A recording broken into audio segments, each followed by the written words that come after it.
Okay, so a number of you will have seen my video a few days ago that I made about the whole Gad Saad Sam Harris YouTube drama, if you can call it that. So it was KSI and Logan Paul or something. Basically, there was a video clip that went viral of Sam Harris talking to Konstantin Kisin on the Triggernometry podcast, in which he came across kind of ironically as very, very irrational, and he appeared to be suffering from Trump derangement syndrome. And so Gad Saad released a short 3-4 minute clip on his YouTube channel about how he thought everything that Sam Harris said was insane. And Sam Harris reacted like an angry 14-year-old girl and blocked Gad Saad on Twitter. I made a video responding to that drama a couple of days ago, so if you want to have a look at that, I don't know, click on, I don't know where, I'm going to leave a link somewhere so you can click on it. You should be seeing it now in the top right-hand corner, is it, of the video? Whatever. Anyway, you can look at the clips there and how the falling out came to pass. But what has happened? There has been a development in the drama, and well, Gad Saad and Konstantin Kisin have got together, and they've been bitching about Sam Harris. So we're going to take a look at what they've been saying behind Sam's back. I bet Sam is, I bet he's livid. I bet he's absolutely, I put out a clip a few days ago that was very short, 3-4 minutes, but really got to the point. I'm going to summarize those points. So in the field of ethics, there's a distinction between two types of ethical bents. There's what's called deontology or consequentialism. Deontological statements would be, it is never okay to lie. It's an absolute truth that is inviolable. Okay. Consequentialism is when my partner, my wife, my spouse asks me, do I look fat in those jeans? Then I put on my consequentialist hat and I say, of course not. Why? Because I'd like to remain married, and I'm telling a white lie so that I can spare someone's feelings. Now, for most things in life, we all tend to oscillate between these two systems. For many, many things in daily social dynamics, we are consequentialists, and that's perfectly fine.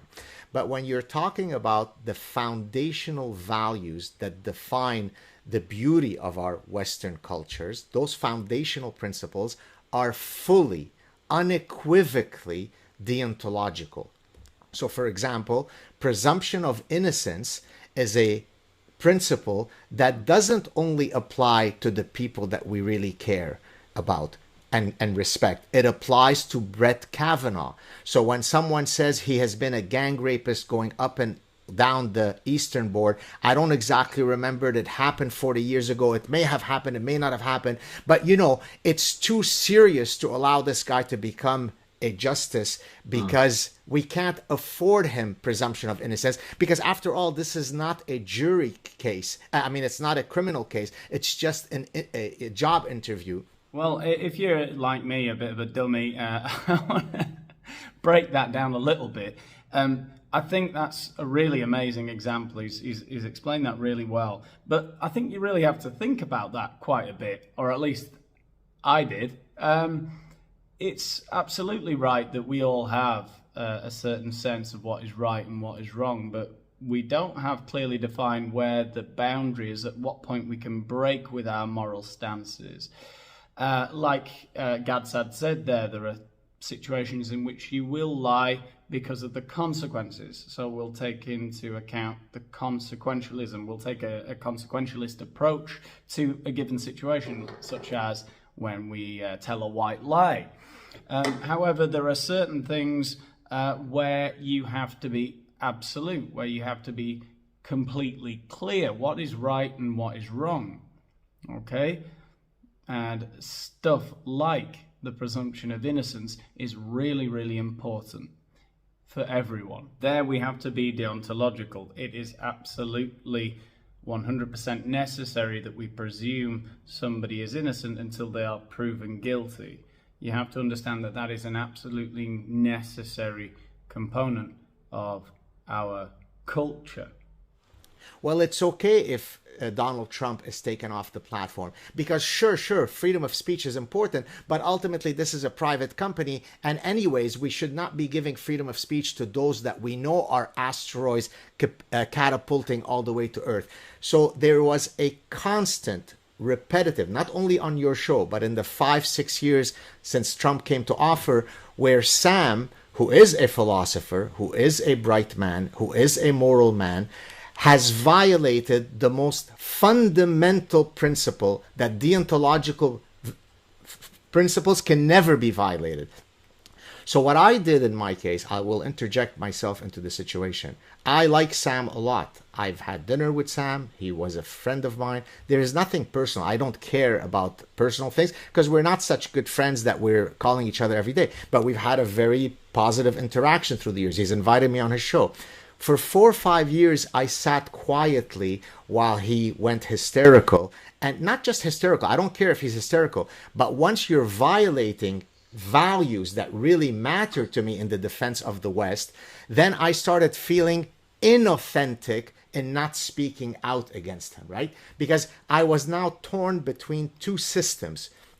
One, my loyalty and commitment to people whom I know, therefore I don't want to be making fun of them publicly and so on. So I kept my mouth shut for 4 or 5 years. But then I'm also committed to the truth, and therefore I have to speak out. Just because, I mean, you could be my father and you could say stupid stuff, and I'm going to have to intervene because truth is more important than my relationship to my father. I thought this was really interesting what Gad Saad was saying here, because I think we've all been in situations with friends and family where depending on what kind of personality you have, it bothers you more or less. But when people start to talk about politics, I know people who back away from the conversation, and they're not that interested. They're just more interested in being with people and having fun and whatever. But to me, it is something that bothers me. I kind of feel there are lines that you don't cross in terms of, like what Gad Saad is saying, that deontological.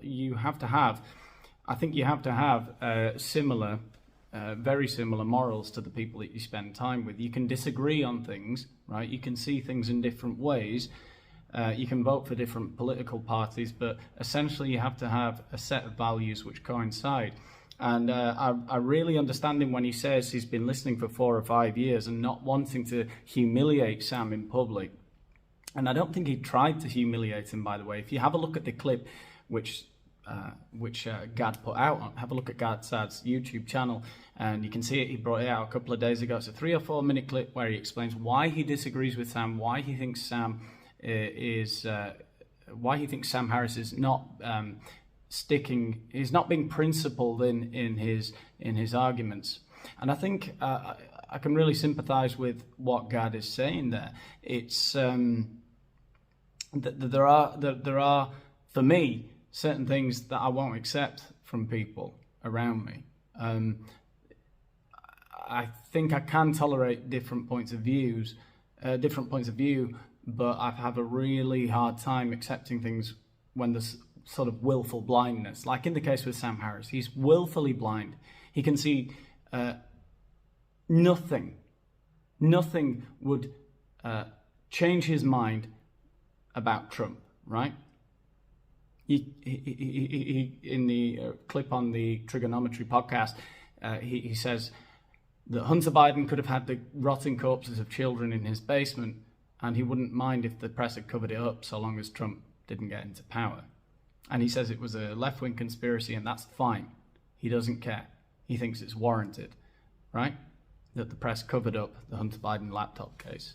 Because it's like a firefly to the sun, because Donald Trump is so corrupt that nothing Joe Biden has ever done, if he's getting kickbacks from Ukraine and China, if his son's working in a gas company in Ukraine despite not speaking Ukrainian or being anything other than a crackhead, it doesn't matter, because Trump University, there's plenty of scandals with Donald Trump. He's far worse. That to me would be unacceptable. I couldn't have a friend like that and not say anything. So I completely understand what Gad Saad is getting at here. And so I very tepidly and playfully, a while ago, about a year ago, did 1 or 2 sarcastic things where I was ribbing on Sam, precisely because of his hysteria. You know, I hid under the table, Donald Trump, and so on, Malibu meditator. Now, someone who, in my view, would have reacted properly would be, haha, Gad, you got me. Hey, come on my show. Why don't I come on your show and let's debate whether my consequentialism is correct or whether your deontologic perspective is the correct one.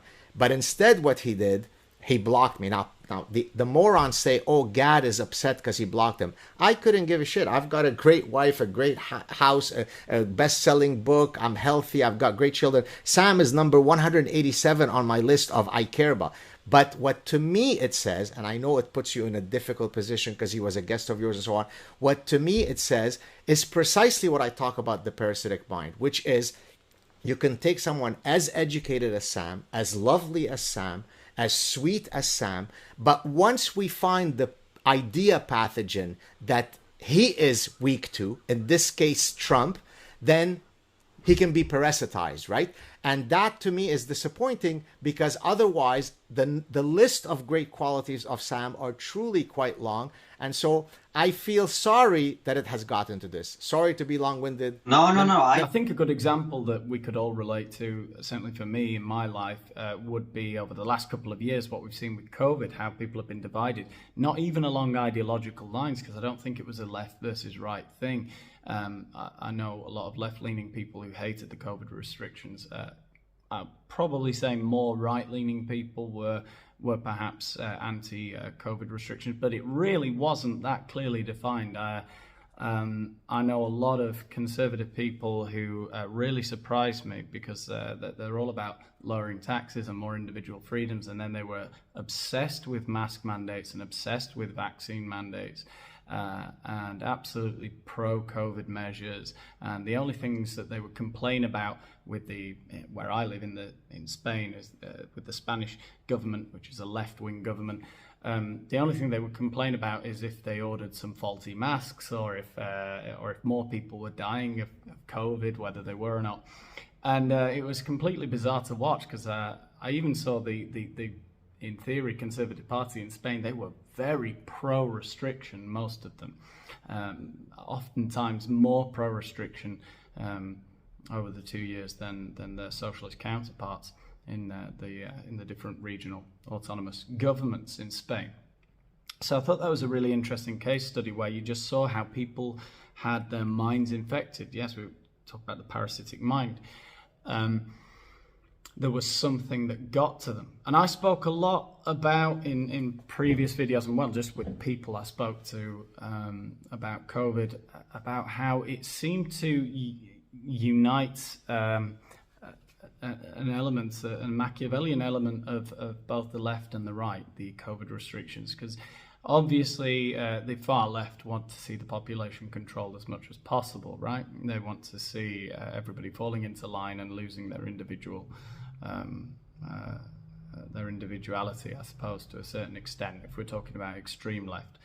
I think there are far more extreme leftists around us than we would like to think a lot of the time, though. So, yeah, maybe not the, in theory, extreme left, but the people that call themselves the centre left are fairly far left as far as I'm concerned. But if you go to the far right, we see something very similar.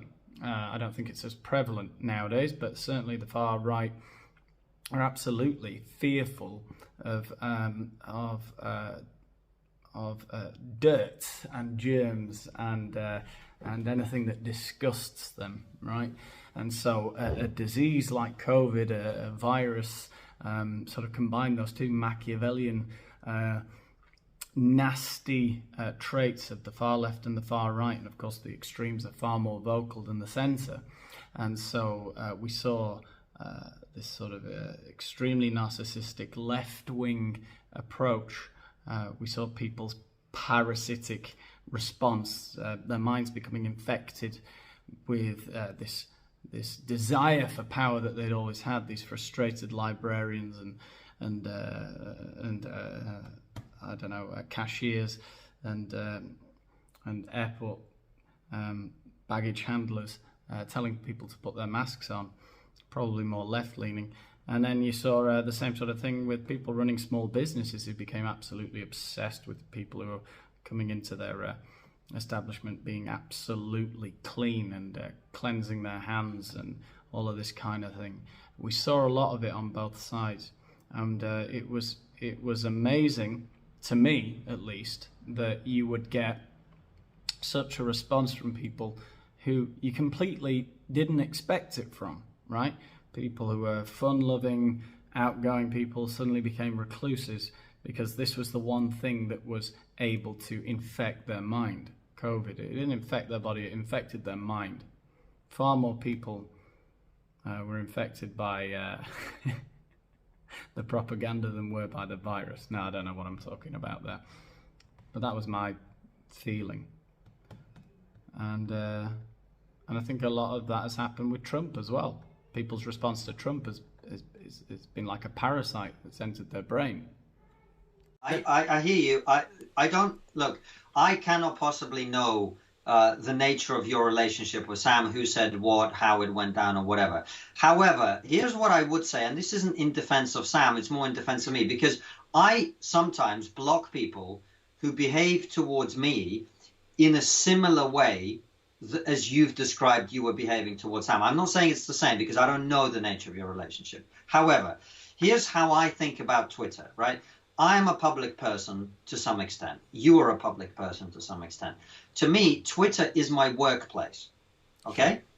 So when I go on Twitter, it's essentially me going into the office. Now, if I had a friend 5 or 6 years ago with whom we'd fallen out over something or disagreed over something or simply went our separate ways, and then 5 years down the line, I said something that he profoundly disagreed with,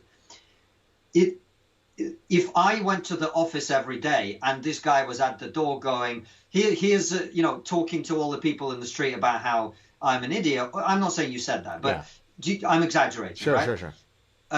I consider, like, if somebody was standing in my office every day talking to a bunch of people about how wrong I am about a certain issue, like, I'd be like, well, you're entitled to that view, but do I have to listen to it every day when I come to work? Absolutely. Right? Yeah. So from my perspective, and look, this has happened to me. You said sarcastic. I call it a bit of trolling. Like during the COVID thing, for example, Claire Lehman and I had a bit of a thing. And eventually she blocked me. And I didn't like that she blocked me. But as I thought about it later, I was like, I can totally see that there was a large number of people making fun of her, having a go at her. She saw me as one of those people. She blocked me. Thankfully, Claire is someone who has the decency to eventually later reach out to me. We cleaned it up. We're in touch, etc.